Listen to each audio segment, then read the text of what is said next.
예, 안녕하십니까. 자, 이제 43강입니다. 예, 북한 지역 우리 얘기하기로 했었죠.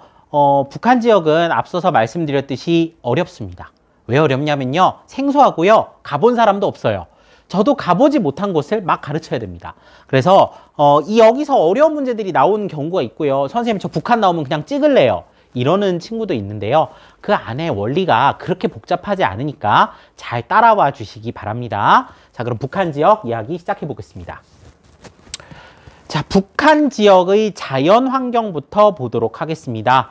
자, 자연 환경에서 첫 번째로 나오는 게 바로 산악 지형, 그죠? 산지 지형이 매우 험하다. 그죠? 그래서 높은 험준한 산들이 많다 이 얘기입니다. 그래서 낭림산맥, 함경산맥, 마철령산맥 요 세 산맥은 기억을 해 두십시오. 우리 남한에서 기억을 꼭 해야 되는 산맥 두 가지 있었죠. 태백산맥, 소백산맥. 자, 여기서 마찬가지로 등줄기가 되거나 1차 산맥인 곳들. 그래서 낭림, 함경, 마철령 요 세 산맥은 우리가 기억을 해뒀으면 좋겠습니다. 자, 그리고 개마고원이라고 하는 땅도 등장을 하거든요. 개마고원, 그래서 요 세 개의 산맥과 개마고원은 뒤에서 지도로 위치를 꼭 확인을 해보도록 하겠습니다. 자, 험준한 산지가 있다. 그리고 고위평탄면을 넘어서 고원이라고 불리우는 땅이 있다. 예, 한번 보도록 하죠. 자, 여기가 이제 개마고원인데요.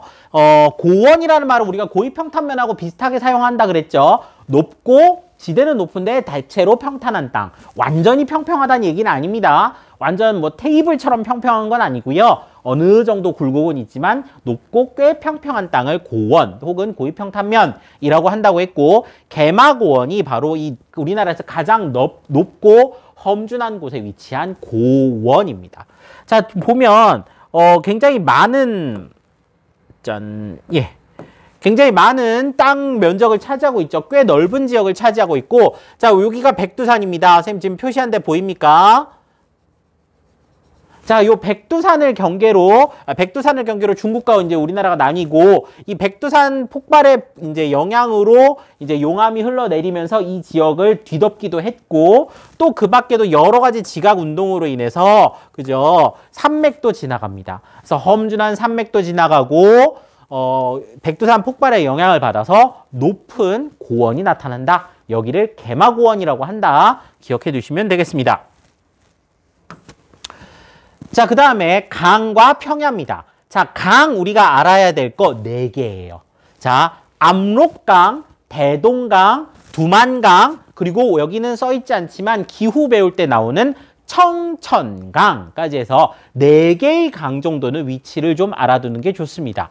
자, 압록강과 두만강은요, 백두산에서 시작해서 동해로 흘러들면 두만강, 황해로 흘러들면 압록강이에요. 그러니까 우리나라와 중국의 경계를 이루는 강이죠. 앞서 말씀드렸다시피 우리나라라는 표현을 북한에 써도 되나요? 네, 우리 헌법에는 한반도와 그 부속도서 전체가 우리의 영토로 되어 있다고 했죠. 그러니까 압록강과 두만강에 있는 강은 북한에 있는 강이에요. 네, 맞아요. 하지만 북한을 정부에서 공식적으로 인정하지는 않습니다. 물론 뭐 협상의 대상이기도 하고 통일의 대상이기도 하고 뭐 복잡한 문제가 있지만, 그래서 여튼 우리나라라고 표현해도 큰 문제는 없어요. 자, 여튼 압록강과 두만강 요 두 강은 백두산에서 시작해서 황해로 흘러드느냐 동해로 흘러드느냐. 자, 그 다음에 대동강이라는 강은요, 평양의 한강이라고 보시면 됩니다. 평양 시내를 관통하는 대동강, 황해로 흘러들고 꽤 큰 규모의 강이고요. 청천강은 기후 배울 때 나오거든요. 밑에 있는 지형도 보면서 청천강의 위치까지 알아보도록 합시다. 자, 그 다음에 동해안을 흐르는 하천은 역시나 규모가 별로 이제 크지 못하죠. 워낙 경사가 급하기 때문에 유로가 짧고 동해안을 따라 소규모 평야가 발달한다. 이거는 우리 남한과 마찬가지겠네요. 자, 그래서 요 지도를 보시면 여기서 이제 우리가 좀 알아야 될 곳들 체크해 보겠습니다.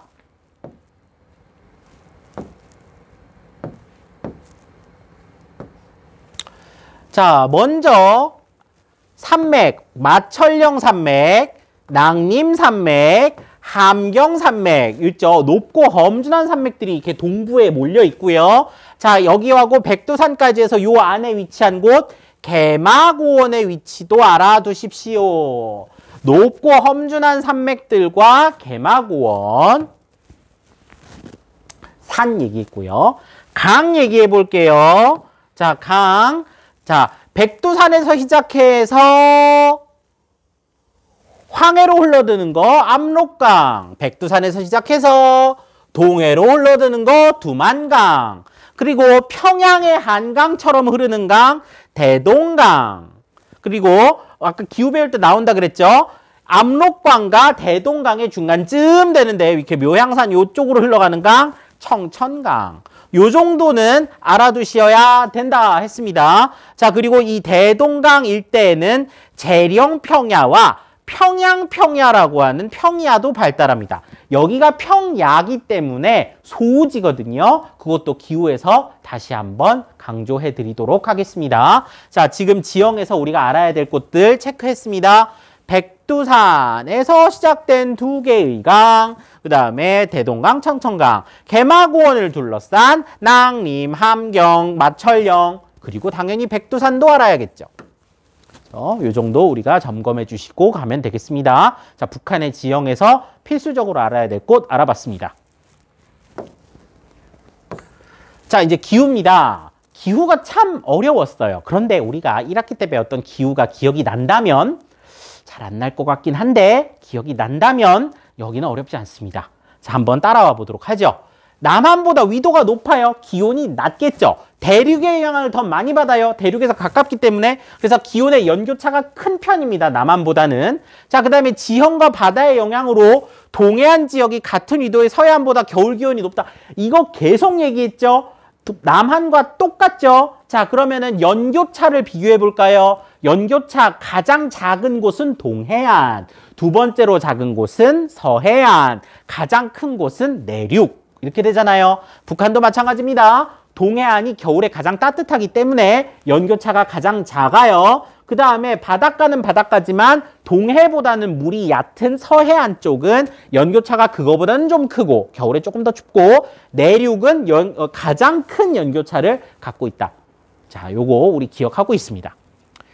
자, 그 다음에 재밌는 지역이 있습니다. 지난 시간에 관북 기억해라 자꾸 했던 것 같은데, 예, 요 관북 동해안 지역이 독특합니다. 관북 동해안은 좀 별종이에요. 여기는 따로 외워주셔야 됩니다. 자, 관북 동해안 지역은, 관북 동해안에 청진 이런 도시 있거든요. 나중에 위치 볼 거예요. 한류의 영향으로 차가운 바닷물이 흘러요. 한류의 영향으로 안개가 자주 끼고 최난월 평균 기온이 낮대요. 8월 평균 기온이 낮아요. 차가운 바닷물 때문에 바닷물이 차가우니까 기온 역전 현상이 발생하면서 안개도 자주 발생하고 동시에 여름에도 서늘하다. 예, 요거 꼭 알아두시면 되겠습니다. 이거 기온에서만 나오는 게 아니고요. 강수량에서도 요 관북 동해안은 특이하거든요. 관북 동해안, 이렇게 우리나라가 중국을 향해서 호랑이가 팔을 쫙 뻗치고 있으면 이 호랑이의 뒤탈 쪽에 해당되는 요 지역이 관북 동해안 지역인데 여기 독특하니까 다시 한번 보실게요. 자, 그 다음에 강수량입니다. 자, 강수량은 남한보다 적은 편이에요. 대륙에 더 가깝기 때문이죠. 그 다음에 지형과 풍향의 영향으로 지역차가 크게 나타나는데, 자, 다우지와 소우지 당연히 아셔야 되겠죠. 자, 북한의 다우지라고 한다면 강원도 해안 지역. 선생님, 강원도 남한인데요. 네, 강원도 북부 지역은 북한 땅이라고 했습니다. 강원도 해안 지역, 우리 강릉, 속초 이런 데가 다 다우지였잖아요. 똑같습니다. 강릉, 속초에서 똑같은 라인 타고 북쪽으로 올라가면 원산이라고 나오거든요. 자, 원산도 다우지입니다. 원산의 위치 아주 독특한 데 있으니까 기억하기 어렵지 않을 거예요. 뒤에 넘어가서 보시도록 하겠습니다. 자, 그 다음에 청천강 중상류 지역. 자, 여기는요, 바닷바람이 산에 부딪혀서 비가 많이 내리는 지역입니다. 자, 강원도 해안 지역은 우리 속초, 강릉 그 연선에 있는 원산이라는 도시 여기 말하는 거고, 청천강 중상류 지역은 정말 뜬금없이 비가 내륙인데 좀 내리는 데가 있거든요. 남한으로 치자면 이게 한강 중상류랑 비슷해요. 한강 중상류 지역도 지형적인 요인이죠. 태백산맥에 구름이 부딪히면서 비가 많이 내리잖아요. 마찬가지로 청천강 중상류 지역도 여기를 이제 이 청천강 중상류에서 더 동쪽으로 가면 전부 산입니다. 낭림산맥, 뭐 마찰련산맥, 온갖 산맥들이 많기 때문에 여기에 부딪히는 비가 많이 내린다. 이렇게 보시면 되고요. 자, 그 다음에 소우지는 구름이 안 생겨야 소우지잖아요. 그래서 대동강 하류 지역, 아까 대동강 하류 지역에 무슨 평야 있다 그랬죠? 평양평야. 그 다음에 재령평야 이런 거 있다 그랬잖아요. 이런 평야지대를 바닷바람이 그냥 휙 지나가니까 구름이 생기질 않아요. 호남에서 소우지가 있는 지역하고 비슷하죠. 자, 그 다음에 관북 지역에서 아까 말한 관북 동해안 한류 흐른다는 데 있잖아요. 거기가 한류가 흐를 뿐만 아니라 북동풍이 많이 불어서 이렇게 바람이 별로 비에 맺힐 일이 없어요. 바람이 어딘가에 딱 걸려야 비가 오는데 걸릴 데가 없어서 이 관북 지역에 있는 청진 같은 곳이 비가 매우 적습니다. 서울의 절반도 안 돼요. 자, 그래서 청진은 계속 나올 텐데 이 청진이라는 도시가 우리나라에서 가장 적은 비가 내리는 곳이다. 북한에서 가장 적은 비, 그죠? 청진. 그 다음에 해산이라는 곳은 개마고원이에요. 개마고원도 사실 비가 많이 내릴 리가 없겠죠. 이미 바람이 산에 부딪혀서 비를 다 뿌리고 이제 개마고원 위로 바람이 올라와 버렸기 때문에 더 이상 비를 뿌리기가 어렵습니다. 그래서 해산 같은 데가 개마고원에 위치한 곳으로서 워낙 대륙의 영향을 많이 받기도 하고 그래서 여기도 비가 안 오고 그다음에 관북 동해안에 있는 청진이라는 도시도 비가 안 옵니다. 최소우지예요. 남북한 통틀어서요. 남한만 따졌을 때 최소우지 기억나나요? 남한만 따졌을 때 최소우지는 경북 내륙이에요. 그죠? 대구와 그 위쪽 경북 내륙이 남한만의 최소우지고 남북한을 통틀어 봤을 때는 청진, 관북지방에 있는 청진, 그 다음에 개마고원에 있는 해산 이런 곳이가 가장 비가 적다. 이렇게 말씀드리겠습니다. 자, 이걸 일기도 이렇게 지도로 표현해봤는데 이거 우리 학습지에 없죠. 이거 외울까봐 학습지에선 뺐어요. 자, 수업 시간에 잠깐만 보고 넘어가죠. 자, 지금 색깔이 갈색으로 갈수록 비가 적어요. 초록색일수록 비가 많아요. 보시면 아까 다우지로 소개됐던 데가 자, 여기 강원도 동해안 맞습니까? 자, 그 다음에 여기 청천강 중상류. 자, 여기 지금 노란색으로 표시한 지역들 있죠? 자, 여기 다우지예요. 강원도 동해안. 원산이라는 도시 위치 확인했나요? 원산. 그죠? 아까 얘기했죠? 강릉 속초 따라 쭉 이렇게 올라가면 원산이 있다. 자, 그 다음에 여기 청천강 중상류 지역 예, 확인을 하셨을 겁니다. 자, 이제 소우지 볼까요? 소우지 보니까 청진. 이거 색깔 다르게 할게요. 빨간색으로 해야지. 청진 위치 보십시오. 청진 위치. 그 다음에 자, 개마고원에 있는 해산. 이런 데는 소우지다. 이렇게 정리하겠습니다. 다우지, 소우지 분포 예, 지도를 통해 확인했습니다. 이걸 문제로 만들면 이렇게 됩니다. 자, 수능 특강에 올해 있는 자료니까 예, 쫄지 말고 같이 보도록 하죠. 자, 여기 있는 네 지역이 독특한 지역들이 있어요. 선생님이 청진 해산을 그렇게 강조해놓고 왜 청진 해산이 없나요? 너무 쉬워서 뺐나 봐요. 자, 청진 해산의 위치 아까 본 지도에서 확인해 보시고요. 자, 그 다음에 여기 북한의 지역별 기후 특성 다시 보도록 하겠습니다. 자, 이 네 지역이 있는데요. 이 네 지역의 특징들을 좀 알면 요 옆에서 그래프를 가지고 연결하는 건 쉽습니다. 자, 볼게요. 중강진 나옵니다. 중강진은요, 우리나라에서 가장 추운 곳이에요. 1월 달에 가장 추운 기후입니다. 추운 곳입니다. 1월 달 평균 기온이 가장 낮아요. 여름에도 당연히 별로 덥지 않아요. 중강진을 여러분들이 헷갈리지 말아야 될 포인트 중에 하나가 뭐냐면, 자, 우리나라 한반도에서 이렇게 한반도 북부 지역, 그죠? 그 중국과의 경계를 이루는 곳에 뿔이 두 개나 있어요. 뿔이 두 개 나 있는데 동해 쪽에 있는 뿔이 중강진이고요. 서해 쪽에 있는 뿔이 중강진이고요. 동쪽에 있는 요 뿔, 여기는 백두산이에요. 이거 위치 헷갈리시면 안 돼요. 자, 백두산은 동해 쪽에 있는 뿔, 서해 쪽에 있는 뿔은 중강진이에요. 요것도 알아두시면 좋겠습니다.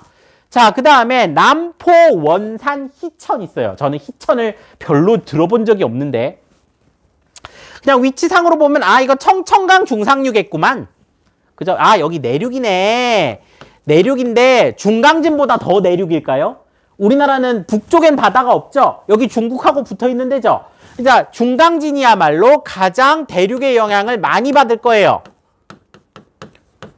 가장 내륙에 속하는 지역이고 여기는 희천도 내륙이긴 한데 중강지보다는 좀 덜 하겠죠. 바다에서 그나마 가깝고. 자, 내륙 지역이고 그 다음에 원산은 동해안이죠.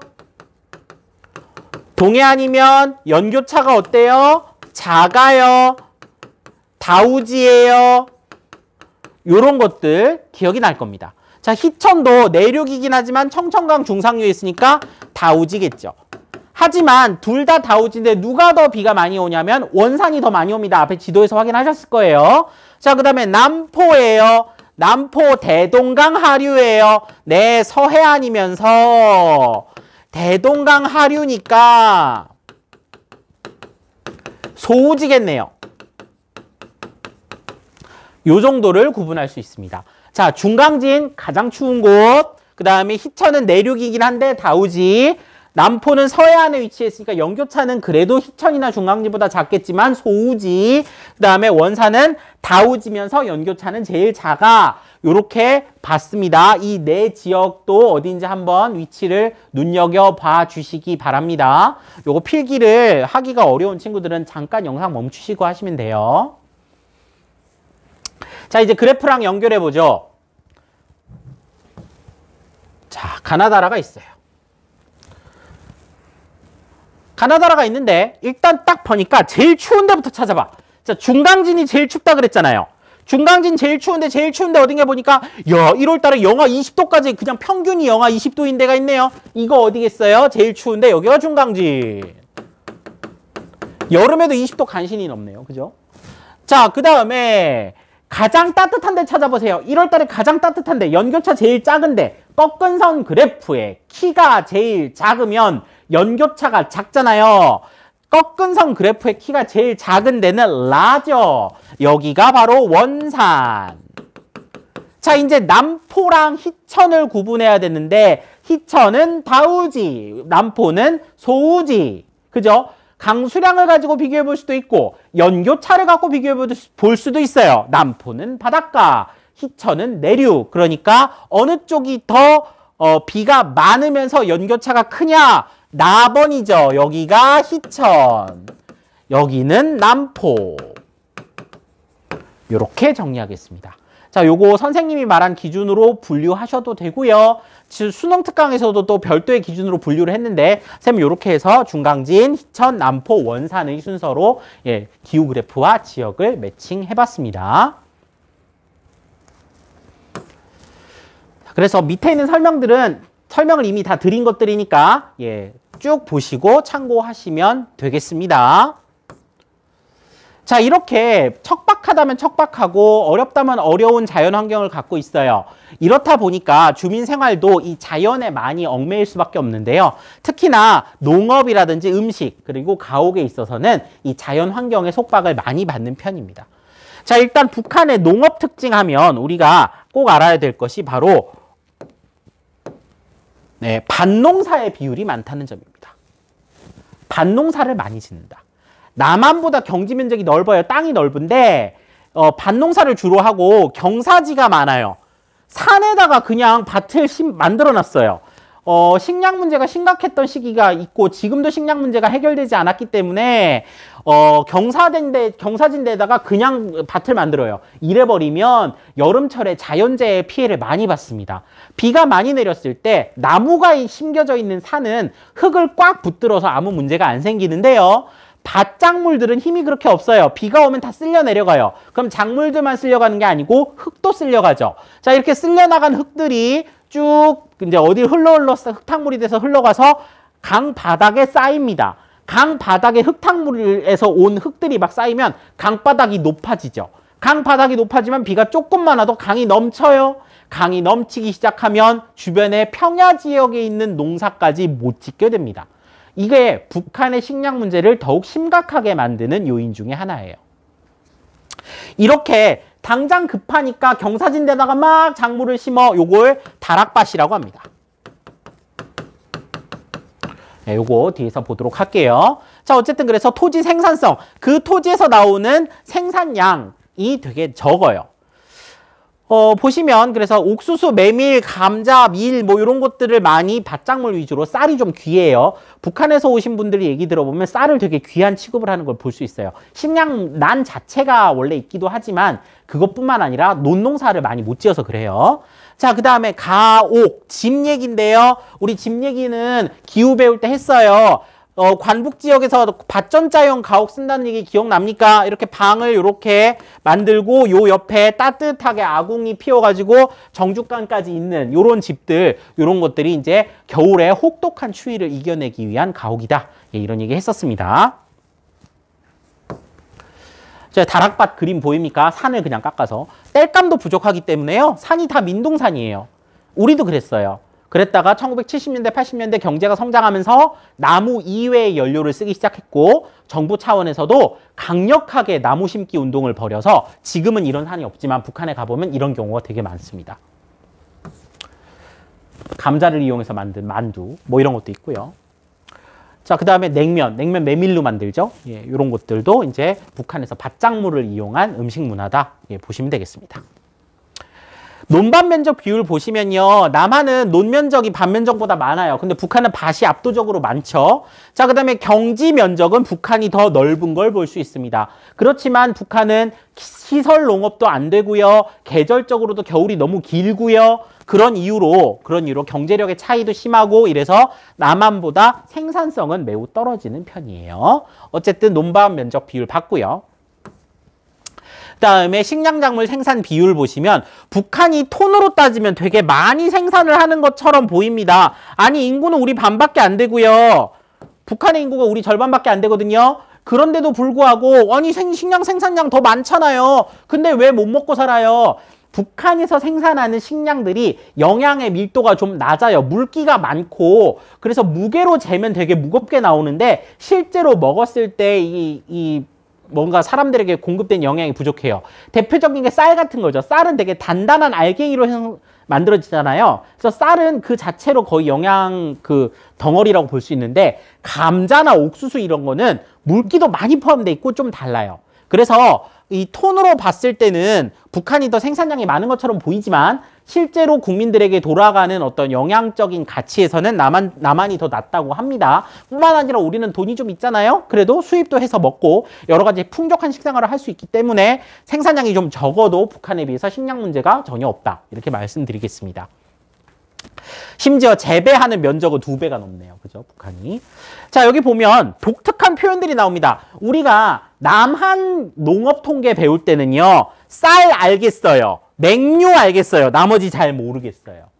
북한에서는 쌀과 맹류 말고도 여러 가지 식량 자원을 재배하고 있기 때문에 통계상 우리 남한에서는 기타로 치는 이런 것들이 막 다 메이저 통계로 나와 있습니다. 대표적인 게 옥수수죠. 옥수수는 이제 북한말 강냉이. 자, 이렇게 34%나 됩니다. 북한의 어떤 전체 곡식 생산량 중에서 남한은 2.3밖에 안 돼요. 그죠? 그러니까 이건 맨날 기타로 잡혔는데 북한에서는 이게 메이저죠. 자, 그 다음에 두류는 콩입니다. 비료가 발달하지 않았던 예전 시대에는요, 콩이 공기 중에 있는 질소를 고정시켜준다 이래가지고 콩 재배를 많이 했거든요. 그래서 이 콩 역시 이 북한에서도 어느 정도 재배하고 있습니다. 3.4%, 남한은 2.4%. 자, 그 다음에 서류. 이거 무슨 서류 보는 이거 아니고요. 자, 요거는 잘 쓰지 않는 표현이에요. 서류라는 말을 모른다고 어휘력 문제 삼을 거 없습니다. 원래 잘 안 쓰는 표현입니다. 감자, 옥수수를 서류라고 합니다. 감자, 옥수수가 아니고 감자, 고구마. 이런 것들을 서류라고 하는데 우리도 별미삼아 잘 먹죠. 5.3%, 북한은 감자 12.2%. 대홍당 감자 노래 알죠? 그래서 감자도 많이 재배한다. 그래서 옥수수하고 감자가 되게 독특하게 많이 나옵니다. 쌀은 비율이 낮아요. 남한에 비해서. 이런 특징들도 살펴봤습니다. 네, 이어서 이제 북한의 인문, 자연환경 배웠으니까 이제 인문환경 쪽 보도록 합시다. 자, 먼저 나오는 건 자원이네요. 자, 자원, 북한은 남한보다 자원이 많아요. 풍부해요.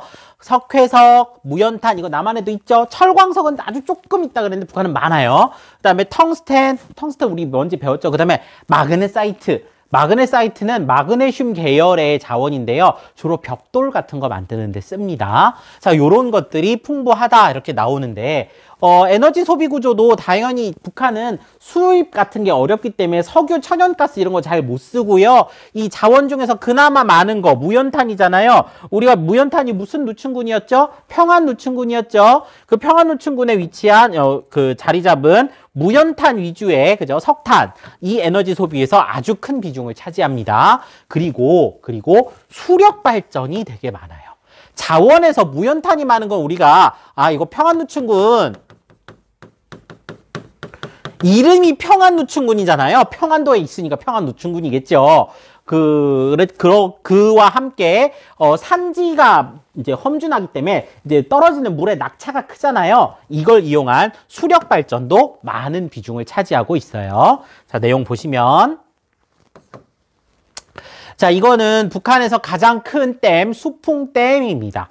압록강을 이제 가로막아서 지은 댐인데요. 낙차가 크다기보다는 규모가 커요. 근데 이거는 전부 다 북한이 가져가는 건 아닙니다. 중국과 이제 전력을 나눠서 공급을 받고 있고, 남한에서도 이것만큼 큰 댐은 없어요. 이게 이제 댐의 규모는 되게 큰데요. 전기 생산량이 계획한 만큼 나오지 않는다는 이야기는 있습니다. 자, 그래서 이제 압록강에 있는 수풍댐, 이제 가장 큰 댐 중에 하나입니다. 요런 것들이 있고. 자, 그러면 이제 에너지 공급 구조 잠깐 보겠습니다. 일단 에너지 공급량 자체가 비교할 수 없죠. 지금 똑같이 100% 표시돼 있어서 이게 지금 막대기가 길이가 같을 뿐이지 사실상 압도적인 차이로 그죠? 남한은 에너지를 훨씬 다채롭게 쓰고 있죠. 전 세계적으로 봐도 우리나라는 에너지를 많이 쓰는 나라 중에 하나입니다. 그래서 우리나라를 보면 석탄, 석유, 수력은 0.5밖에 안 됩니다. 우리는 수력은 그냥 신재생 및 기타에 집어넣기도 해요.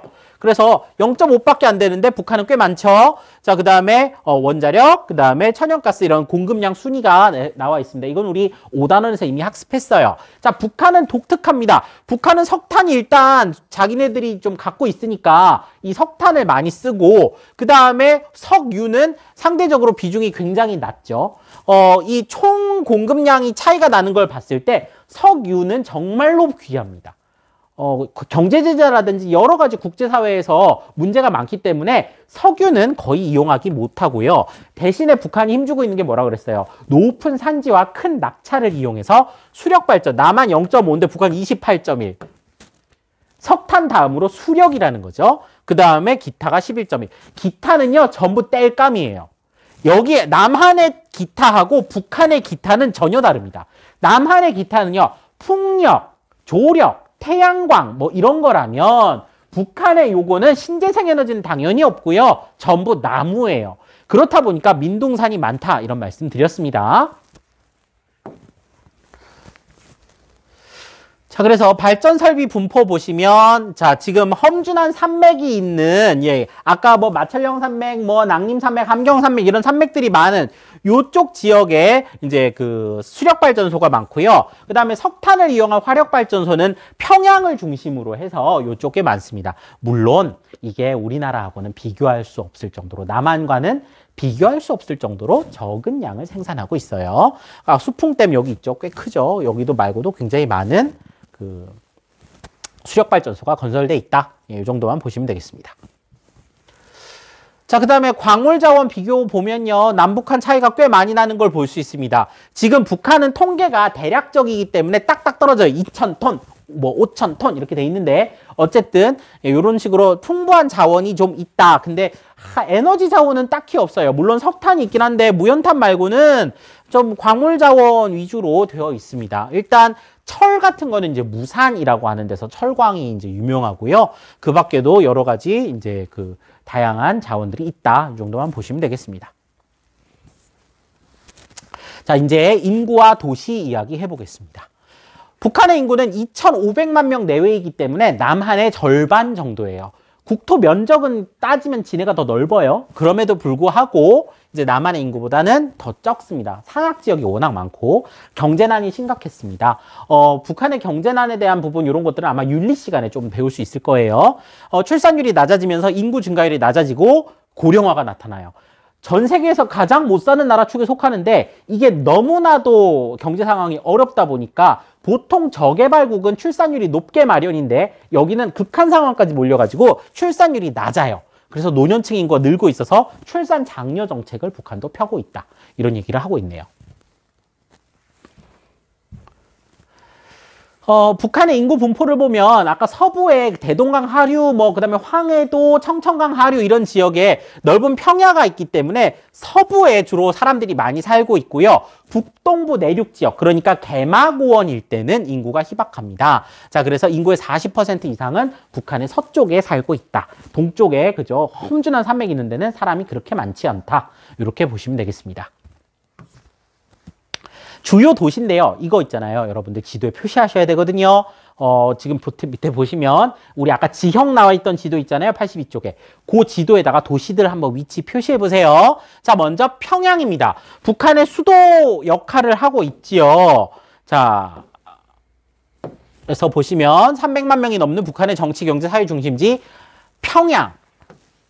그리고 평양의 외항. 평양과 외부 세계를 이어주는 항구로서 남포라는 데가 있거든요. 서울도 서울의 외항이 인천이다 이런 말을 합니다. 비슷하죠? 자, 그래서 평양의 외항으로 자, 서해관문. 다시 한번 강조드립니다. 서해관문이라고 하는 관문시설. 그러니까 항구의 문을 열었다 닫았다 하는 거예요. 항구의 문을 열었다 닫았다 하는 이유는 여러 가지가 있는데요. 자, 일단 우리나라 서해는 그 조석간만의 차, 조수간만의 차가 크잖아요. 그래서 썰물 때 항구 기능을 못하는 곳들이 많아요. 이걸 막기 위해서 뜬다리 부두, 간문 부두 이런 걸 만들기도 합니다. 물을 가두어 놓는 거죠. 썰물 때에도 항구 역할을 하기 위해서. 그런 역할이 첫 번째. 그다음에 두 번째로는 이 서해관문이 대동강 하류에 지어졌거든요. 대동강과 그다음에 황해 바다가 만나는 지점을 이렇게 딱 가로막아 두어서 대동강 물을 확보하려는 것도 있었어요. 북한은요, 아직 도로 같은 게 발달하지 못했기 때문에 좀 큰 강에 배를 띄워서 내륙 수운, 그러니까 강을 이용해서 수운, 바다가 아니라 강물로 이렇게 운송하는 거죠. 이런 것들을 여전히 하고 있어요. 그래서 강물을 확보해서 농업용수도 확보해야 되고 그 다음에 배도 띄워야 되니까 대동강물을 일정하게 유지시키고 싶어. 근데 썰물대, 밀물대 이 물 차이가 너무 심해. 그래서 관문을 달자. 이래서 남포에 서해관문이라는 걸 지었습니다. 짓고 나서 엄청 부작용이 많다고는 하는데 북한에서는 대단히 자랑하는 거예요. 어쨌든 이게 건설된 이후에 그 기능이 강화됐다. 그래서 항구로서의 기능이 강했다. 남포, 평양의 외항입니다. 위치 지금 봐두십시오. 그 다음에 신의주. 신의주를 통해서 북한이 중국과 교류를 해요. 그래서 철도 교통의 중심지로 중국과의 교역 통로입니다. 자, 신의주까지 서울에서도 원래 열차가 있었거든요. 일제강점기 때. 자, 그걸 뭐라고 부르겠어요? 서울 한자로 경. 신의주의 의를 따서 경의선이라는 게 다녔어요. 서울에서 신의주를 잇는 철도가 있었습니다. 경의선. 지금은 이 경의선은 거의 운행을 하지 못하고 임진강까지밖에 운행 안 돼요. 파주까지밖에. 그 넘어서는 다 북한에서 관리하기 때문에 지금은 운행되지 않습니다. 경의선이라고 하는 철도가 신의주를 지나갑니다. 자, 그리고 동해안을 따라 청진. 계속 나왔어요. 청진. 청진은 공업도시예요. 아까 최소우지다, 여름철에 서늘하다 이런 말 했었죠. 자, 여기에 하나 더. 공업도시입니다. 제철공업이 발달한 도시예요. 북한은 철광석도 석탄도 자기들이 갖고 있거든요. 물론 둘 다 품질은 별로예요. 그런데 이걸 이용해서 이제 철을 만들어야 되니까 청진에 대규모의 제철공업이 발달한 곳입니다.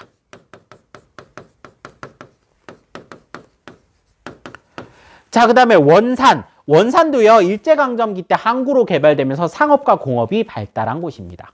자, 원산도요, 서울에서 바로 연결되는 철도가 있었거든요. 이건 뭐라고 할까요? 자, 신의주를 연결하는 게 경의선이었고요. 원산을 연결하니까 서울 경자에 원산으로 가요. 경원선.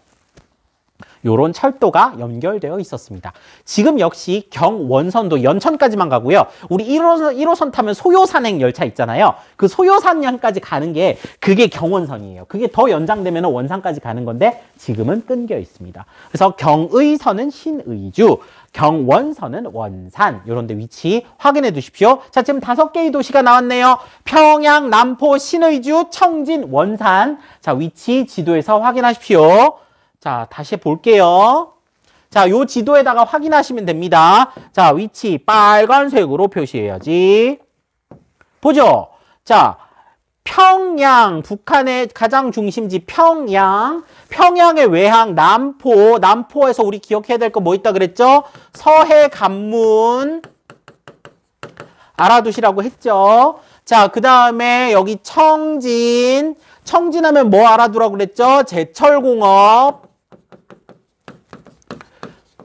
제철공업 말고 자연환경에서 2개 더 있었죠? 최소우지, 그 다음에 8월 평균기온 낮음, 이런 거. 자, 그 다음에 원산. 자, 원산은 철도 뭐라고요? 경원선이라고요. 자, 그 다음에 신의주. 여기 중국과의 교통로라고 그랬죠? 자, 여기는 중국과의 연결.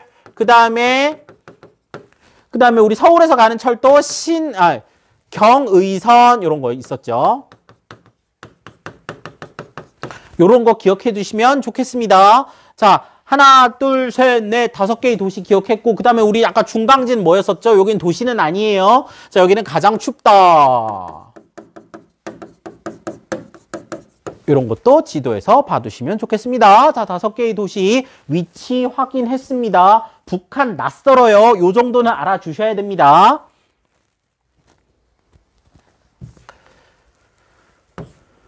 자, 여기 이제 평양. 이거 뭐 류경호텔이라고 북한에서 짓는, 예, 거의 뭐 몇십 년째 뭐 진척도 없고 막 그랬다가 최근에 완공을 했다고는 한데 되게 부실하죠.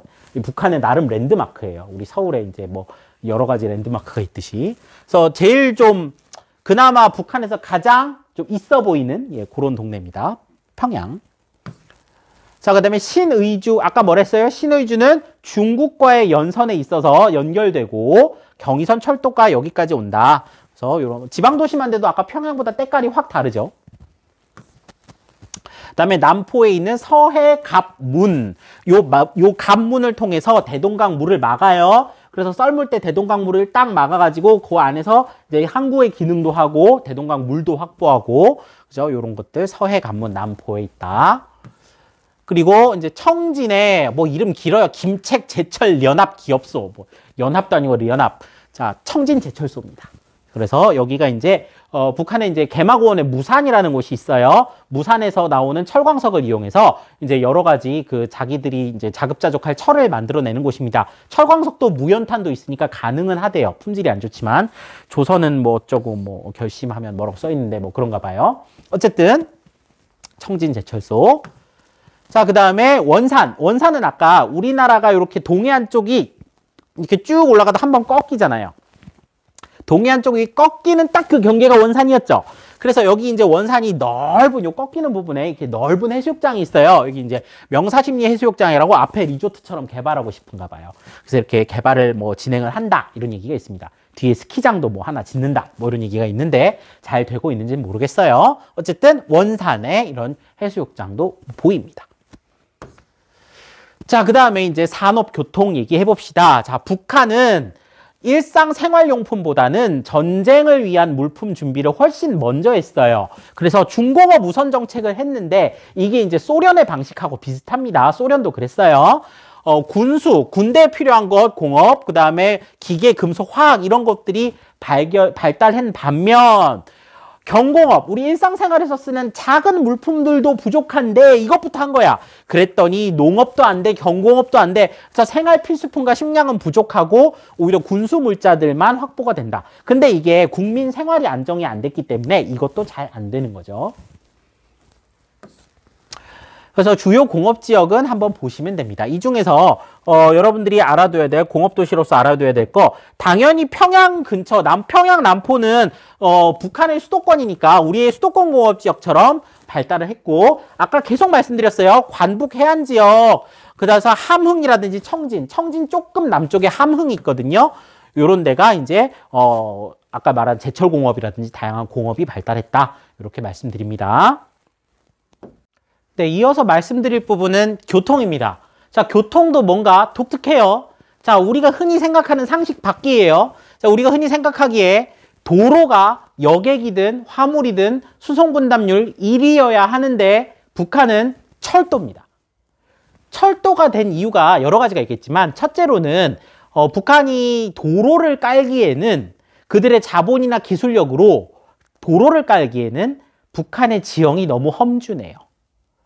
우리나라처럼 뭐 건축 토목 기술이 대단히 발달했다면 모를까? 그러기에는 북한의 지형이 너무 험준한 게 1번. 2번. 일제가 일본은 지금도 약간 철도 중심의 교통망을 갖고 있거든요. 철도를 되게 강조를 했었어요. 그래서 이제 만주, 중국 이런 데를 침략하기 위해서 북한 지역을 개발하면서 그때 철도를 많이 깔아놨거든요. 그 인프라를 아직까지 그냥 써요. 그러다 보니까 남한은 도로가 1등인데 반해 북한은 철도가 1등입니다. 길이로 봐도 그렇고 분담률을 봐도 그래요. 매우 독특하기 때문에 요거는 꼭 기억을 해주셔야 됩니다. 철도가 여객 수송이 60%, 화물의 90%를 차지하고 도로와 하천은 그냥 철도에 연결시키기 위한 도구다. 이렇게 생각하시면 되고요. 그 다음에 하천 수송이라는 걸 남한에선 거의 안 하거든요. 우리나라는 하상 개수가 매우 크죠. 그래서 겨울철에는 무슨 수송을 할 수 없는 경우들이 많아요. 그래서 남한에선 거의 하지 않는 하천 수송도 북한은 한다. 예, 이런 것도 특징이적이다. 이렇게 말씀드리겠습니다. 그래서 철도가 1등이라는 거 꼭 기억해 주십시오. 자, 그리고 이제 마지막 주제로 북한의 개방 지역입니다. 이거 사실 출제 가능성이 높지 않아요. 현재 우리가 지금 북한하고 사이가 그렇게 좋지 못한 것도 있고요. 또 결과적으로 이 북한의 개방 지역 정책이 모두 실패했기 때문입니다. 과거의 이야기들이죠. 지금 보면 2002년 1991년 이럴 때잖아요. 그러니까 핵무기 개발이라든지 이런 이슈가 아직 등장하기 전 그 시점에서 북한을 국제사회로 끌어내기 위한 여러 주체들의 어떤 그런 움직임이 한데 모여서 이런 움직임들이 있었어요. 그래서 1991년 나진과 선봉이라고 하는 지역을 묶어서 나선이라고 하는데 나선 경제특구를 시작으로 신의주 2002년, 그 다음에 우리가 흔히 개성공단이라고 부르는 개성공업지구, 그 다음에 금강산 관광지구 이런 것들이 문을 열었다가 2000년대 말, 2010년 되기 전에 이미 위기가 찾아왔고 계속적으로 중단이 되어서 지금은 어떤 특별한 성과를 거두고 있지는 못하고 있습니다. 그래도 우리 교과서에 나와 있으니까 잠깐 살펴보도록 하겠습니다. 자, 먼저 신의주 특별행정구입니다. 우리 신의주는 북한에서 어디랑 연결된다 그랬죠? 중국이랑 연결된다 그랬죠? 자, 신의주 특별행정구는 홍콩을 거울 삼아 홍콩처럼 외자 유치, 외자라는 건 외국 자본 들여오고 교역을 하고 이러려고 만들었는데 중국과의 마찰 등을 이유로 사업이 중단되었다. 2011년에는 다시 한번 중국하고 잘 해보려고 한다. 요 정도까지만 정보가 나와 있는 상황이고요. 코로나19 때 국경을 막 봉쇄하고 이랬기 때문에 최근 들어 이 신의주 특별행정구도 중국하고 같이 해보려고 했던 것마저도 잘 굴러가지는 않습니다. 자, 위치 보시면 중국의 단둥이란 도시와 북한의 신의주 요 사이에 이제 우리가 한국사 때 많이 나왔던 위화도 여기네요. 그 다음에 황금평 이런 땅들을 같이 개발해볼까? 이렇게 이제 했던 거죠. 자, 그 다음에 나선 경제특구, 나진선봉 경제특구는 북한이 중국, 러시아하고 인접한 지역이거든요. 여기 나진이랑 선봉 이런 동네가 있는데 여기 이제 유엔 개발 계획까지 들어가서 1991년 북한 최초의 경제특구로 지정된 곳입니다. 요 정도는 키워드로 알아두세요. 그래서 동북아시아의 거점으로 개발하려 했으나 아무 별 성과는 없었다. 우리도 여기에 이제 많은 기대를 걸었지만 북한이 이때 여기를 발판으로 국제 경제를 이렇게 국제사회의 일원으로 이렇게 쓱 들어오는 것에는 실패하고 말았습니다. 그래서 여기 보시면 러시아, 중국, 그 다음에 북한 이렇게 해가지고 요 트라이앵글이 있죠. 요 트라이앵글을 놓고 이제 그 개발을 하려고 했던 거죠. 자, 그 다음에 우리 남한과의 교류를 이제 좀 염두에 두고 개발한 것들입니다. 개성입니다. 자, 개성공단, 우리가 이제 북한의 노동력과 남한의 기술을 결합해서 북한의 이제 이 자본주의의 어떤 그 단맛 이런 걸 좀 보여주겠다. 뭐 이러면서 좀 들어갔는데 2016년에 문 닫았어요. 사실 개성공단에서 얻을 수 있는 이점이 꽤 있었다고 합니다. 그러나 북한이 핵무기 개발의 위협, 그 다음에 여러 가지 국제 정세 이런 것들 때문에 결국은 문을 닫고 말았죠. 그래서 서울은 금융, 인천국제공항은 물류, 수출해야 되니까 제조는 개성. 이런 식의 어떤 그 꿈을 갖고 10년 이상 운영됐지만 2016년 개성공단이 중단되었습니다. 네, 요런 지역이고요. 금강산 관광도 비슷할 때 시작했다가 역시나 중단되고 말았는데요. 금강산이라는 곳은 우리가 지형 배울 때 배웠죠. 돌산, 굉장히 아름다운 산으로 배웠는데 요걸 이용해서 남한과 일본 등의 관광객을 유치할 목적으로 조성되었다고 합니다. 그래서 남북회담, 이산가족 상봉 여러 가지를 하려고 했는데 2008년에 우리 관광객이 북한군의 총에 맞아 죽는 피격 사건이 있었어요.